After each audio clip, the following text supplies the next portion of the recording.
అంటే job purpose ఏదైనా system work కావాలి కాబట్టి నేర్చుకుంటున్నా హాలిడేస్ లో. కానీ ఫ్యూచర్ లో హాలిడేస్ లో ఎంజాయ్ చేసిన దానికన్నా సిస్టమ్ వర్క్ నేర్చుకుంటే లైఫ్ ఉంటది కదా.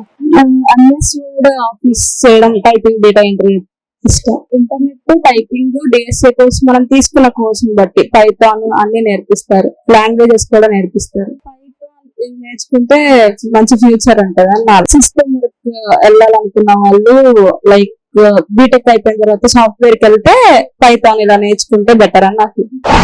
నా పేరు మహేష్, ఇంటర్ ఫస్ట్ ఇయర్ అయితే బీసీఏ కోచింగ్ తీసుకుని ఎంఎస్ వర్డ్, పవర్ పాయింట్ అయిపోయింది, ఎక్సెల్ నేర్చుకో. ఏం లేదు అంటే ఏదో జాబ్ కి వెళ్ళాలి, గవర్నమెంట్ జాబ్స్, సాఫ్ట్ ఉపయోగం. ఇంతకుముందు పిల్లలకి సెలవులు ఇవ్వగానే వాళ్ళు అమ్మమ్మ ఇంటికో నాయనమ్మ ఇంటికో అట్లా వేరే వేరే ఊర్లు వెళ్తూ ఉండేవాళ్ళు. కానీ ఇప్పుడు